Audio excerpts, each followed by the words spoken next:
Okay, thank you, Anna. I think you already did my job about presenting about IFAD and youth. Actually, I didn't even know we had a definition. We don't. But that's a very good definition from the Rural Development Report, which is our flagship publication. And this was specifically on youth in 2019. I'll speak more about that in a minute. We don't use general definition because we use national definitions. Because as she said, like, there's so many definitions, and the UN statistics normally ends at 15 to 24. But there are different countries like define youth in different ways. I'm 36, I'm very happy that in Sweden I'm almost still youth, but I'm out of the African Union definition now, it's 1535, so. Anyways, I don't know how many people knows IFAD, just a very brief glance.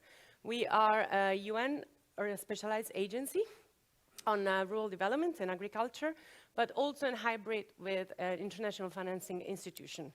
And some people know us as like the small sister of FAO, because when people come to Rome, everybody knows FAO, but not exactly where IFAD is.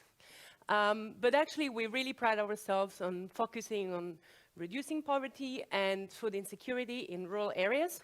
So we just focus on rural areas, and specifically work with smallholders, different target groups, including, of course, young people. Is this working? Oh yeah, it's going too far. So basically, IFAD, has been working with young people for a long time.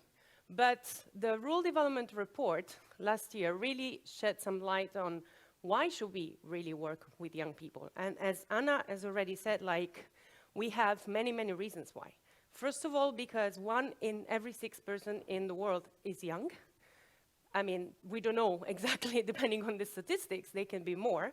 But most importantly, it's important for us in IFAD to work with youth, because basically around 70% of young people, they live in rural or semi-urban areas in developing countries. So a lot of the rural world in the countries, let's say, outside of Europe or North America, etc., are still very much young, and they still have a lot of challenges.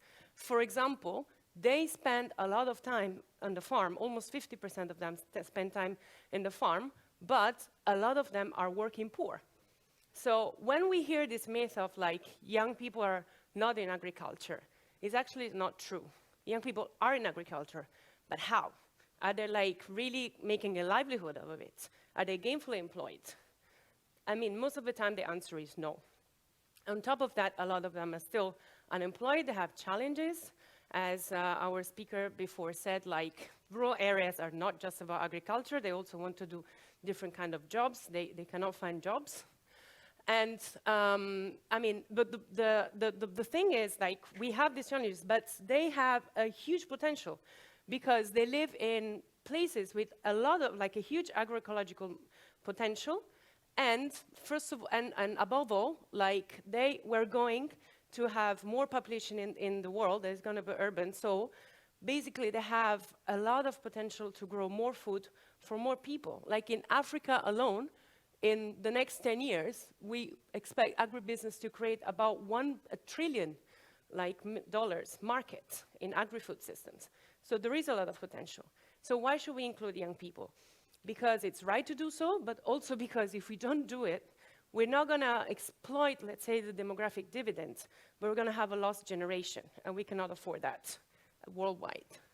So this is something wrong. It should not work like this.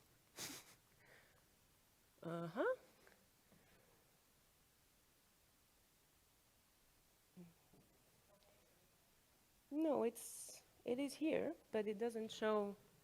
You saw? It doesn't, It doesn't show on the screen, it only shows here. Okay. There, no. Okay. Okay, we got it, sorry. Okay, so basically, when we look at how to include rural youth, it's not as easy, as we think. So this is basically a summary of what the Rural Development Report tells us. First of all, when we think about what policies and investments are right for young people, we should not only focus just on policies for young people. It all depends on the level of rural transformation that a country has achieved. So basically, if there are no general opportunities, youth opportunity is not possible.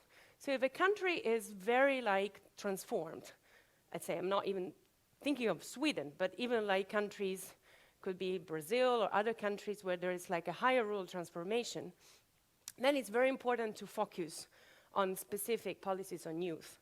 But if a country is not really rurally transformed, so we're not talking about just the broad structural transformation, but specifically about rural areas, then just working on youth-specific policies might not be sufficient.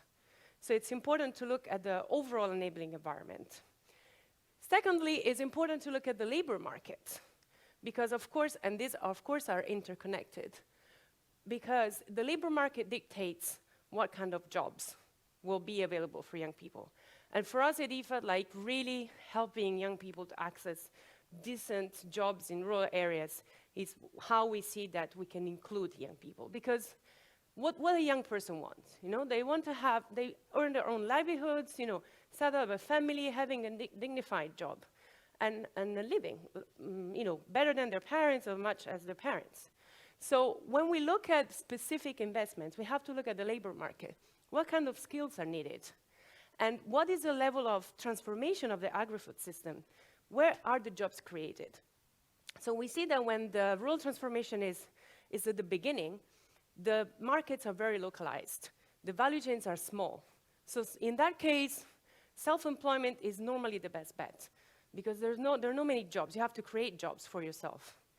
But when these value chains are longer, and for example, supermarkets are opened, or there is more connectivity with peri-urban or urban areas, then jobs are created also in employment, wage employment. And not all young people want to to become entrepreneur or agripreneur, as we say today. So it's also important to provide that kind of wage employment in the agri-food systems and in rural areas at large. Then, last but not least, when we think about the bigger picture, we also have to think about youth-specific constraints. And these constraints are constraints that we also heard about women in agriculture, sometimes indigenous peoples in agriculture, but young people face these constraints in a, let's say, in a more pronounced way. These are access to productive resources. In a lot of countries, young people cannot own land, or, they have issues owning land because maybe they have so many siblings that the land they can own, it's so small, it's not profitable. They have issues accessing capital, finance, but also inputs and the right extension services they will need. And they need the right skills and educations. There are many more people in education, formal education now, than before. But are they getting the right skills for what the market wants? Sometimes it's not the case. And also, this also links to what the previous speaker was talking about, the image of rural areas. More people also in developing countries are more connected than before. They have smartphones, or they can, check online. They see the image of urban areas and they compare it. So there's no point of working more in production agriculture if you don't also improve the general living in rural areas, because otherwise they will not stay there. I really have issues with this today. Okay. So basically, cognizant of this, IFAD said, okay, until now, we work with youth because they were part of a larger population, but now we really want to focus on them. So in 2018, we embarked, myself as well, because I'm part of a youth team, in writing a Rural Youth Action Plan. So this is a commitment that we made to our board, to our member states, to really focus more on young people.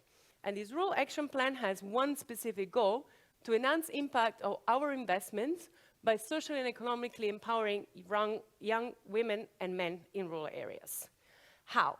Basically, we have an increased ambition than before. We were investing in agriculture, in rural people, in rural youth, but now we want 100% of all the country strategies, and 50% of all of our projects have to be youth sensitive. What does that mean? We'll see later if I have time, or we can talk about it later. Then, of course, we want to enhance the capacity of IFAD staff to work with young people, and also have specific knowledge. Hence, we produced the Rural Development Report, specifically on youth. But also, most importantly, we want to engage with rural youth. So last year, we held 5 different regional consultations in the regions where we work with youth. And now we are formalizing a youth engagement mechanism. We don't know the shape that we're going to take, a network, a council. We're still engaging on that to really listen to young people's voices in our operation. So that is going to be also like at field level. Like we have regional hubs and country offices to understand, what do you think, young people, that we should do for you? So the action plan, I get it, I have to point it there now. This is the broad theory of change. I'm not going to go too much in detail, but basically what we look at is what I said earlier. Young people have many challenges that can be summarized as access to assets, access to goods and services, the need of skills. So what can we do about it? We have some of the solutions we know, because we've been already working on this since 1977 when IFAD was funded, which is training, business development, but also we want to change. We want to target better young people. We want to use more new technologies, green jobs.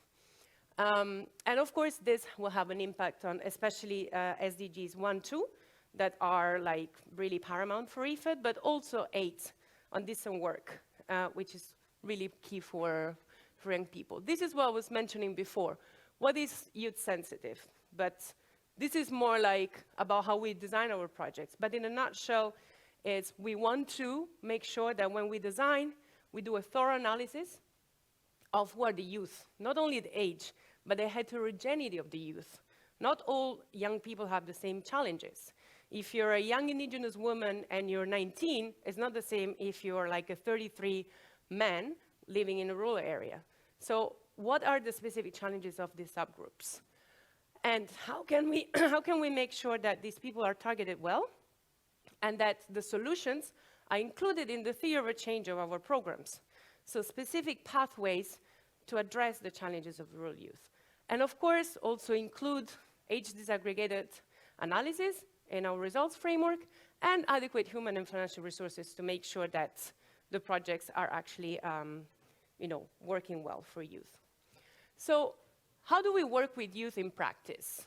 These are some of the solutions that we use. I would like you to focus on the first, the agribusiness incubators, because this is a really new, cool projects that we're starting in Rwanda and Nigeria now, but it's going to expand in the next few years, and takes about everything that is here. So basically, working with the private sector, as I said before, the labor market is very important, working on providing land solutions, or sometimes also solutions for people without land, like hydroponics or aeroponics, different kind of like growing food, giving the right skills, so not only like practical skills, but cognitive and non-cognitive and life skills, provide the right mentorship, give tailored services, also digital services, and using new technologies. ICT is very important, but also mechanization, because nobody wants to work in back-breaking agriculture. So as a whole, basically, this idea of the incubators, which is, of course, is not new, it's not invented by IFAD, but is using like all of these approaches in an integrated manner and with partnerships in the country to make sure that a young person can get with a good idea into the incubator or just a dream, and then being helped to really develop and fulfill himself or herself, either by starting like a new business or by accessing wage employment, as I said earlier. So we see young people really as a resource, and we have a diversified approach, depending, because we work in so many different countries. So we go from like providing specific like financial services, like for savings, like in North and East, in North Africa and Near East. We do a lot of like business development skills in West Africa. In Latin America, we work also a lot with networks, advocacy and policy making. And the Pacific Islands that we know there have specific, especially small islands, issues with climate change. We also work in supporting young people in the face of climate change. So overall, our idea is we want to nurture young talent. So this guy here, for example, Ali, I met him in person. He's coming in 2 weeks to the Governing Council of IFAD. And he started like from nothing.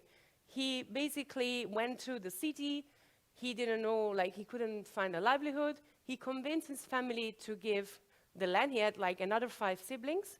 The land to him. It was supported by IFAD with the right skills to do livestock farming, artificial insemination, etc. And now he owns, like he co-owns like this beautiful Holstein cows like farm in rural Kenya, and he's able to give a salary to the whole of his family. And likewise, we have other like examples, like giving the right technologies for weather-based information or the incubating potential. As I said, this, project I was talking about is not new also to IFAD, and we already done this in Nigeria, for example, giving support to young people who identify a specific value chain and they want to become entrepreneur. So just to give you a brief idea, because I have, I think, only 2 minutes, we don't work, in a vacuum, right? We're the youth team, but we work in the broader social inclusion team. And IFAD has like this integrated holistic approach, whereby we look at young people, we also look at women, the nutrition, and of course, environment and climate around them. So these are some of the type of work that we do. We work on thematic investment, also non-lending activities, and our new targeting guidelines are focusing on really working with the poorest of the poor, and then do better targeting to make sure that those that are let's say, most vulnerable in society are not left behind. So these are the general targets that we have. This is what I said earlier, but it's not only about youth. We also have a target of making 50% of the projects youth nutrition sensitive, gender transformative, so really changing the power dynamics in the village and in the households, and have 25% of the overall investment of the projects on climate adaptation and mitigation. So what's next? This is a good start, but this is just the beginning. We just started now in 2019 to implement the action plan. We want to go forward and really farther. So for the next foreseeable future, in the next, let's say, 5, 6, 7 years, we want to increase the investment, so in youth. So by saying not only 50% of the projects will be youth sensitive, but going up to 70% at the minimum. We want to formalize the youth engagement, so the engagement with young people at, let's say, operational level, but also at central level to hear their voices. And we want to focus on the most vulnerable youth. So even if now it's not our, let's say, main area of expertise, we're working through partnership to work for youth with disabilities, indigenous youth, and also adolescents, girls, especially those who are like pregnant or lactating, that are facing a lot of like challenges, social and nutritional challenges. So I can't believe I made it in the time allowed, but thank you so much. This was taken in Nairobi when we did the regional consultations, the young people that represented that, and this is how we like to see youth, full of energy, not just thinking about, the challenges, but the potential that they have to change the world. Thank you very much.